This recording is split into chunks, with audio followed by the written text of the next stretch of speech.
Question for Coach. Yeah. I'll go find a peanut butter cookie to eat. Got an extra 5 minutes. When you look at Nwora, as good as he is, you played him a number of times, how do you go about trying to best stop a guy like that? Well, it is hard because he has multiple ways that he hurts you.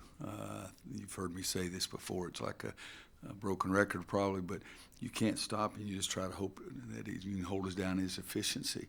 If you can cut down his percentage or if you can cut down the number of rebounds, that can help you because he's really gifted. I mean, you look at it, what is it? I can't see, but I had my eyes checked this morning. They dilated it, so it's hard. I mean, he's wrong one. 19 a game with the other team's defense aimed at him. And the reason you know that, because you look, the next guy's 9.9. So he averages twice as much as basically, not quite, but twice as much as anybody else.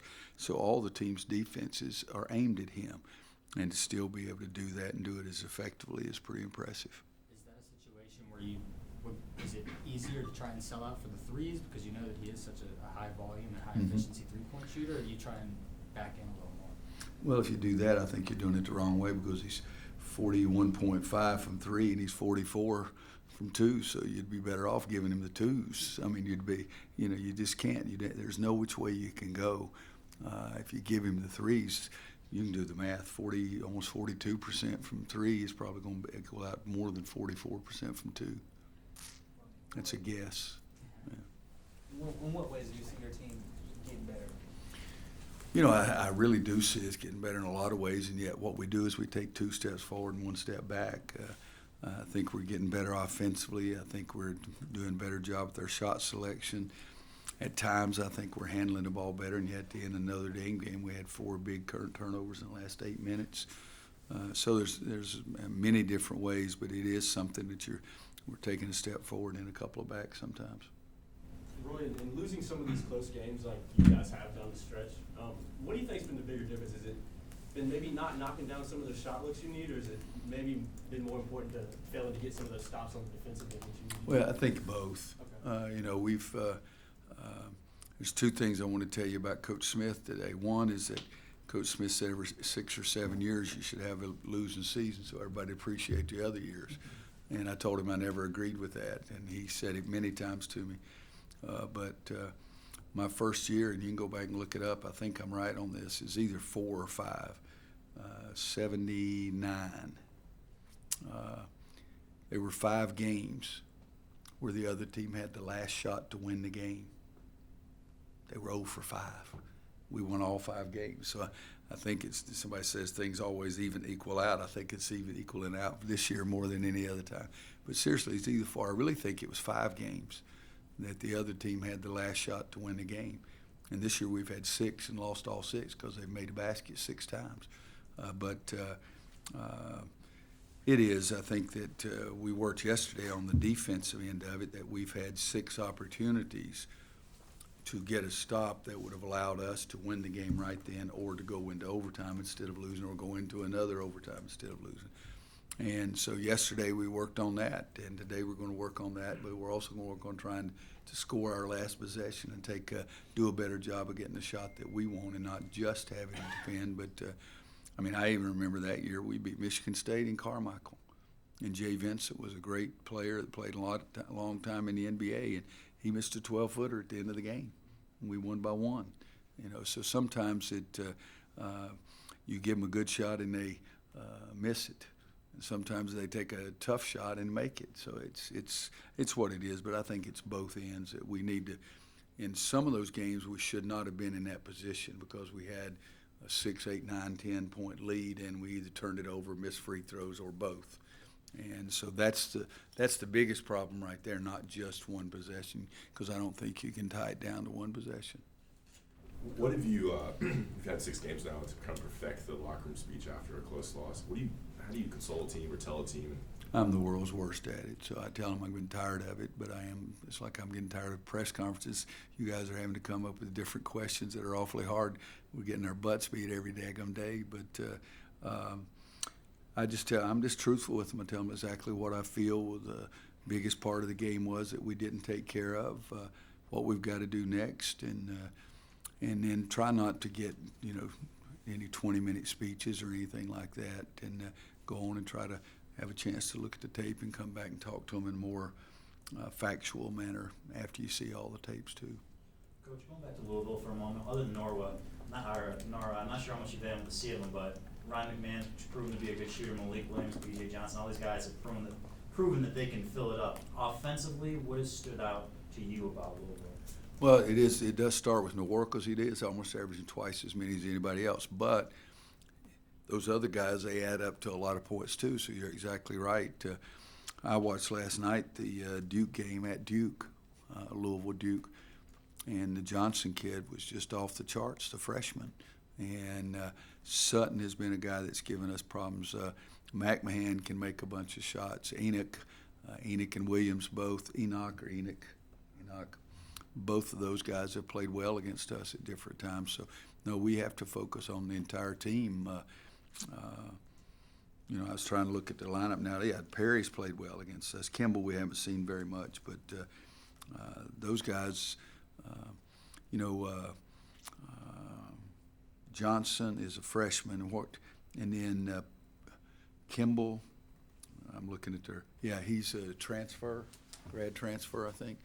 But the other guys we played against for the last 2 or 3 years, I mean, they have 2 or 3 redshirt seniors, fifth-year guys in their top 7 or 8. So they're an experienced, very balanced team. It's really a good team, and Chris is doing a fantastic job. Kevin's from St. Joe's. Yeah, he's the grad transfer. Where Armando's really attacked the glass these last 2 games, just hasn't really been there offensively. What does he need to do? He had 16 the game before. I don't remember what he had against 10 against Notre Dame. Yeah, 16 in a low possession game. Because wasn't that the Virginia game? Yeah, that's really impressive. But he's got to finish more plays. When I think about big guys, we always say that we want our big guys to shoot 55 to 60%. And so, he's at 46. And so got to finish more plays. And silly turnovers or an illegal screen that was crucial against Notre Dame, you got to stop doing those kind of things. But he has a chance to be an elite rebounder. You talked on Wednesday about when Cam was here, just his impact of just one guy playing hard. One guy makes a majority. Right. Have you seen any of your players since he's been here kind of try and step up in practice and try and emulate maybe his energy? No, guys, there's nobody like Cam. Right. Okay, I mean, you're talking about some guys that aren't nearly as gifted, and so he's a guy that's very gifted and who had his intensity level up at a really high level, but he was coming in and playing for 30 minutes. A lot of guys, human nature is that if it's a 2-hour practice, the guys don't have that energy level because it's a 2-hour practice and they lifted weights before and they know that they're going to get on the end line and run sprints at the end. And Cam, I mean, I was stunned by what he did. At the end of practice, he just walked off. I yelled at him. I said, "What about the end line?" He just waved at me and kept walking. That's a heck of a benefit. So nobody has the talent to duplicate what he did, nor do they have the energy level because they know they don't have to do other things that they don't want to do. Speaking of Cameron, you had him back here for a couple days. What was it like talking to him? Is it be experience? And then additionally, what's it like recruiting Puff, his brother, to UNC? Well, it's we've known Puff for 3 years, so it was easier. We've known Mom and Dad. Cam had a wonderful experience and was saying great things about us and that kind of thing. And Puff had been in the stands cheering for his brother and cheering for North Carolina, so it was a great advantage for us. And Puff can really shoot the ball. He's, when you recruit him and you look at Cam, you think, there's a chance he could really be a latecomer, late bloomer, which is similar to what Cam was. And so we hope that part. The other part, visiting with Cam, there wasn't a lot of time. I mean, he's at practice and he's at the game. I don't go over and sit down and visit with him, before the game or after the game. So when I have a chance to visit with guys a lot more in the summer when they come back. But, when Friday night I went recruiting somewhere, and either Thursday or Friday night I was gone. So I wasn't here with him a lot of times. It's just things going okay, you look good, you feel good. What's the biggest problem for you? And, 5-minute conversation's all it is. You see that dunk he had? Yeah, I sent him a text afterwards. Somebody said, I said, "Oh my gosh, who is this guy?" Dunking on JaVale. And he says, "I've always had that." I said, "Yeah, right." Coach, miracles can happen. How do you keep your team motivated and going strong to finish out the year? Yeah, miracles can't happen. I don't talk about that. I talk about, come on now, let's get better today. We got a game tomorrow. We're not going to cancel the rest of the schedule just because we're doing poorly, and try to push them with that. And the other thing is try to show them, because I don't, go play golf and then show up at practice or anything like that. I mean, we're working, we're watching tape, talking to them, trying to coach them. They know every day out there at practice that we're giving everything we have as a staff, so we're following our own thought there of let's get better, let's get better.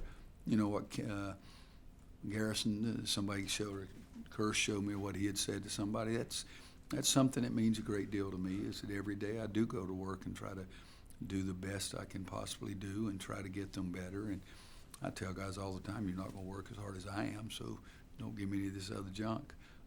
But just trying to get better, and I'm not looking at ever going to a practice and say, okay, guys, we got a game tomorrow. It's the last game. Let's shoot some layups and get out of here. If I do that, I'm going to leave, and because that's not the way I'm built. Have you seen Cole Anthony kind of, since he came back against Boston College, become a little more, a better part of the offense you'd like to see in the last couple games, evolving and balance between the low post and his perimeter game? You guys, the analytics people, get a lot more caught up in that kind of stuff than I do, really. I mean, somebody said something about 6 games or 7 games. I just know that we've been right there. 5 of the 6 games he's been back. In some of those other games before that, we were not necessarily right there, with the exception of the Wake Forest game. His numbers, I think, are probably more efficient since he came back. His assist-air ratio the other day was 6-1, the way you guys counted, or the way it's officially counted, and I think he was 10-1 for us. One of the games that we played, and I can't remember which one it was now, he had 6 plays during a game where we gave him full assist, which means he got the guy a layup and they just missed a layup, or they missed an easy one. So I really don't get caught up in that comparison. Somebody sends it to me, I read it for 30 seconds and move on. But I think that his defensive grades have been better than they were when he first started this year. Florida State and one other game were bad shooting games, but other than that, we're not in a couple of those games if he's not making plays like he is, and that's all I think about. Coach, the amount of comebacks and buzzer beaters that your team's had to go through, Mm-hmm. when you go through one of those, and do you ever have the mentality, or your players ever have the mentality of, like, not again, when Mm-hmm. they're kind of coming back, and how do you coach that out of them, whether that be practice or during the games? They may have it, I don't. I get ticked off when they're thinking about that. Today's game is today's game. And I believe that from the day I was born to the day I died. Just because I missed a shot or missed something, that doesn't mean I'm going to miss it again. So we try to talk to now, the now. You can take care of the now. You can't take care of both something that's already happened. And I got a little mad at him because somebody said something about they're so unlucky. We're not unlucky. Play better. That takes care of the luck part, play better.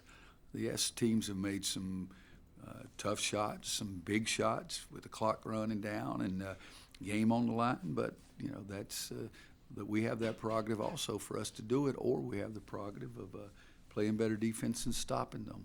But I do try to steer away from that unlucky stuff, because it's luck, you can take care of your own self, but not worrying about the luck. Just do what you can control. If we get 2 defensive rebounds on free throws against Duke, we win the game. It wasn't that somebody and they did make an unbelievable play. Trey's yawn off the rim was an unbelievable play. But come on, let's do what we can control. Notre Dame, kid made a big-time shot. I recruited Nate. All right, I know he's a good shooter, but the play was made by Rex. Let's get the rebound. You know what happens if we get a rebound? We win the game. So it's not luck. And that's what I try to get, because, there's some form of luck in everything you do, but you can also take care of a lot of it by just playing better. Coach, has Jeremiah practiced this week? You mentioned Wednesday that he's been He's going to practice full-time today, and he practiced a pretty good bit yesterday.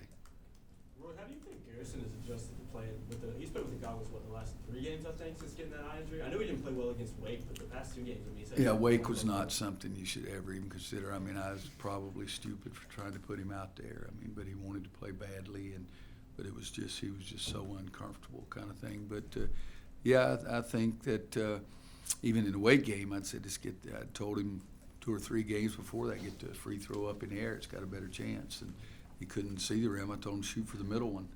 You know, it's like, what was that line? And a guy told Doc. I remember which movie it was. Yeah, it's Doc. A guy told Doc Holliday, "You're so drunk you probably see 2 of them." And he says, "I got 2 guns, 1 for each one of you." Well, that's if you see in 3 baskets, shoot for the freaking middle one. That's the way it is. But no, I think he's more comfortable with it, and we want to keep protecting him because that's 3 times in the same eye is not fun.